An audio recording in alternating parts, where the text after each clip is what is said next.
ఒక హెల్తీ రెసిపీతో అయితే మీ ముందుకు వచ్చేసా. ఇది మనం స్నాక్స్ కింద, డిన్నర్ కింద, అలాగే టిఫిన్ కింద కూడా తీసుకోవచ్చు అనమాట. పిల్లలకి ఈవినింగ్ స్నాక్స్ కింద పెట్టచ్చు. పీసీఓడి ఉన్నా, థైరాయిడ్ ఉన్నా, షుగర్ ఉన్నా వీళ్ళ కోసం ఇది మనం డిన్నర్ ఆప్షన్ కింద కూడా చూస్ చేసుకోవచ్చు అనమాట. ముఖ్యంగా ఇందులో మనం జొన్నలు యూస్ చేస్తాం. జొన్నలు షుగర్ పేషెంట్స్ని తినమంటారు. సో వాళ్ళు తినడానికి చాలా ఇబ్బంది పడుతూ ఉంటారు. సో అలాంటి వాళ్ళకి ఇలా మనం చేసి పెట్టినట్టయితే చాలా ఇష్టంగా తింటారనమాట. ఫ్లేవర్ఫుల్గా ఉంటుంది, తినడానికి కూడా చాలా బాగుంటుంది, పొట్ట కూడా ఫుల్ అయిపోతుంది అనమాట ఒక కప్కే. చాలా బాగుంటుంది. ఈవినింగ్ టైం పిల్లలకి మనం మిల్లెట్స్ని ఇవ్వాలి అనుకున్నప్పుడు ఇలా మనం చేసి పెట్టినట్టయితే పిల్లలు కూడా ఇష్టంగా తింటారు. మిల్లెట్ కూడా వాళ్ళకి వెళ్తూ ఉంటుంది అనమాట. సో ఇప్పుడు ఏమాత్రం ఆలస్యం చేయకుండా ఇందులో ఏ ఇంగ్రీడియంట్స్ వేసి చేసామో ప్రాసెస్ ఏంటో చూద్దాం.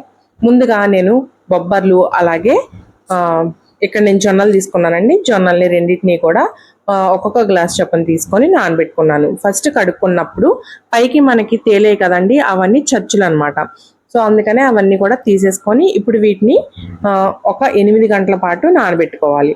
ఇప్పుడు ఒక 8 గంటలు నానిన తర్వాత ఈ జొన్నల్ని అలాగే బొబ్బర్లని కుక్కర్లో వేసుకొని ఒక 6-7 విజిల్స్ వరకు రానివ్వాలి. బొబ్బర్లు చాలా ఈజీగానే ఉడుకుతాయి కానండి, జొన్నలు కొంచెం ఉడకడానికి టైం పడతాయి. అందుకని 6 విజిల్స్ కానీ 7 విజిల్స్ కానీ వేయించుకోవాలి.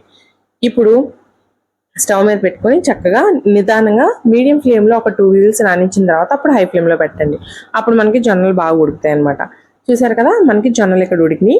నేను ఇంకొక 2 విజిల్స్ వేయించుకుంటే బాగుండు అనిపించింది. నేను ఒక 4 విజిల్స్ వరకే వేయించాను, అందుకని మీకు విజిల్స్ కౌంట్ కూడా చెప్తున్నాను అనమాట. ఇప్పుడు ఇవన్నీ ఉడికిన తర్వాత స్ట్రెయిన్ చేసుకొని ఆ జొన్నల్ని బొబ్బర్ని ఒక బౌల్లో వేసుకోండి. ఇందులో క్యారెట్ తురుము, కొబ్బరి తురుము, కొద్దిగా కారం వేసి నేను మిక్స్ చేసుకున్నా. నేను ఈ జొన్నల బొబ్బర్లు ఉడకబెట్టుకున్నప్పుడే సాల్ట్ వేసి ఉడకబెట్టుకున్నాను కాబట్టి మళ్ళీ సాల్ట్ వేసుకోవట్లేదు. ఒకవేళ ఎవరైనా మర్చిపోతే ఇప్పుడు యాడ్ చేసుకోవచ్చు. మీరు ఇదే పిల్లలకు కనుక పెట్టినట్టయితే కొంచెం చాట్ మసాలా కూడా యాడ్ చేసుకోండి, చాలా బాగుంటుంది.